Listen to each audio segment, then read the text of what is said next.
kur ir atskaiti tad? Kā mēs, mēs vienkārši šobrīd tērējam naudu? Ir komandējumā. Jā, pirmkārt, tas ir par šī gada pārskatu, bet protams, ir pieejamas komandējuma atskaits, jūs tos varat pieprasīt un iepazīties. Super.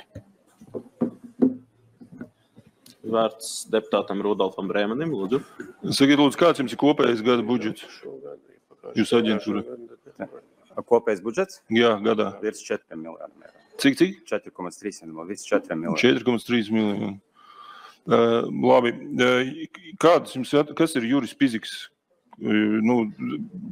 Es, kā jau teicu, es šobrīd nevaru atdot, man jāpaskatās dokumentāciju. Kā ar viņu slēgti līgumi, un jūs vadat šo iestādi un nezināt, ar ko jūs esat slēdzis šāda veida līgumu. Es tikko ieguglēju, kas ir Juris Piziks, ļoti nav saprotams arī tur, kur jūs kaut ko tādu atradāt, kas tas ir. Mēs paskatīsimies un atskatīsimies. Kā? Jūs vadat iestādi, jūs apstiprināt katru iepirkumu, katru budžeta līdzekļu tērēšanu. Jūs nezināt, ar ko tiek slēgti šādi līgumi 10 000 eiro.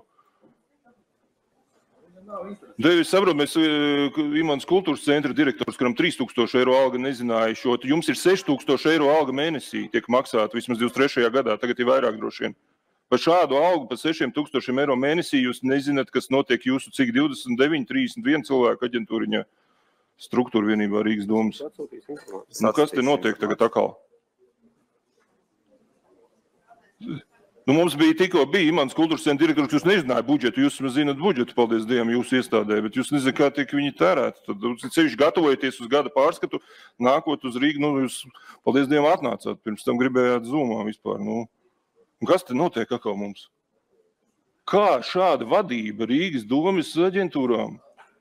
Nezināt savus ciparus, savus budžetus, kas kur tiek iepirkts vispār. Un tad kas tad lēma, kāpēc ar Juri Piziku jāslēdz šie līgumi vispār? Kurš to izlēma? Kur notika diskusija par šo jautājumu? Es aicinātu tiešām, kā ziņotājs, es varu atbildēt, ka jūs, protams, varat googlēt un aizsāvērt vaļā visus iespējamos iepirkumus, un mēs varam pārvērst šīs sēdes par tādām, kur mēs ejam skrupulos cauri katram punktam, kur ir kāds līgums noslēgts, kas tur ir darīts un tā tālāk. Jā, un mēs tur ir darīsim. Es saprotu, ka ļoti uzjautrinoši neizlasīt ziņojums un pēc tam vēl kaut kādas, kā saka, detaļas ārā. Nosūtīs jums, aģentūras vadītājs nosūtīs jums informāciju par noslēgto līgumu un kāda bija tātad šie te uzdevumi vai mērķi un kas tika izdarīts līguma ietvaros. Tieši tas ir tas, kas sabiedrībai interesē. Šīs te, kur tiek tērēta šī nauda, un neviens no šiem cilvēkiem pēc tam nesūta nekādu informāciju. Joprojām gaidu Imants kultūras centra direktoru, joprojām neko nav atsūtījis. Tad viņš teica, visu atsūtījis, nezināja savu budžetu. Nav, viņš atsūtījis, bija cik pagājis mēnesis. Nekas nav. Šeit tas pats būs, vai tiešām sūtīs kaut ko, kas ir Juris Piziks? Brēmaņa kungs, varbūt iespējams, ka jūs neesat e-pastu atvērs vaļā, es nezinu. Esmu atvērs. Pārbaudiet vēlreiz, man liekas, ka jums tur ir kaut kādas problēmas ar e-pastu regulāri, jo jūs nesaņemat visādi informāciju, kur patiesībā tiek visiem sūtīt. Es neticu, ka viņš ir sūtījis. Es arī nezinu, nevaru atbildēt šo jautājumu, bet tam nav šobrīd nekāda sakara. Līdzīga situācija, ka struktūra vienība vadītāji nezin, kas notiek. Cilvēki domā, ka radinieki tiek likti kaut kādos amatos, kas neko tur vispār pat nelēma. Brēmaņa kungs, visi nedara tā, kā jūs. Kur es esmu kādu radinieku ielicis kādā amatā? Mēs esam opozīcija. Nē, es domāju par tiem radiniekiem. Kur ir kāds radinieks?